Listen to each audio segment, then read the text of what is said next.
մենք ակտիվացնելու ենք աշխատանքային process-ը, նաև մեր հանրությանն էլ ցույց ենք տալուս, որ իրական դիվերսիֆիկացիա ենք ուզում բերենք։ Ինչա նշանակում իրական դիվերսիֆիկացիա։ Իրապես Եվրոպայի հետ առևտրաշրջանառության աճ, եվրոպական ինստիտուտների տեղայնացում, ակտիվ աշխատացնելու ենք, որ ժողովուրդն էլ տեսնի,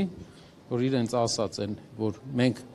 մի կողմի ընդամենը հետ հարաբերությունների լավարկման կողմնակիցն ենք, դա սխալ է։ Մենք տեսնում ենք, որ Հայաստանը պետք է ունենա մի քանի գործընկեր, որ տնտեսությունը կայուն լինի։ Այդ իսկ պատճառով դուք կտեսնեք, թե ինչ տեմպով ենք մենք աշխատացնելու այդ հանձնաժողովում։ Այդ հանձնաժողովում տեխնացու կա արդեն որոշված։ Այո, կա։ Այս պայծրությամբ չէ, ամենայն հավանականությամբ վաղն է լինելու, վաղը ձեզ կներկայացնեմ։ Մարտավարություն կա հիմա չասելու։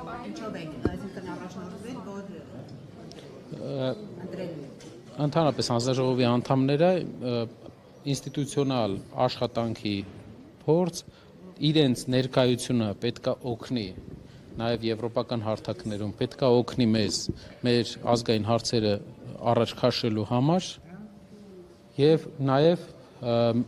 ամենօրյա իրենք մարդիկ, ովքեր պատրաստ են ամենօրյա աշխատանք անեն, այդ հանձնաժողովը ակտիվացնեն վերջապես, այսինքն որ Եվրոպայի հետ նախ դատական համակարգի աշխատանքը լավանա, որ դատական համակարգը տխուր վիճակը չլինի, այլ ինստիտուտների հարցը, առևտրաշրջանառությունը լավանա։ Մենք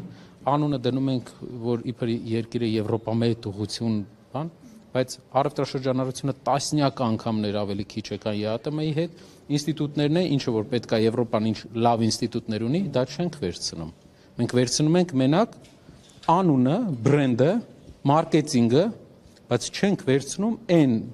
կարևոր բանը, օրինակ դատական իշխանության ազատությունը, որը Եվրոպան կարող էր տալ, քաղաքացիական հասարակության պաշտպանությունը, ձևավորումը։ Դուք ունեք տեխնացու, թե դեռ պետք է քննարկեք։ Ունենք տեխնացու։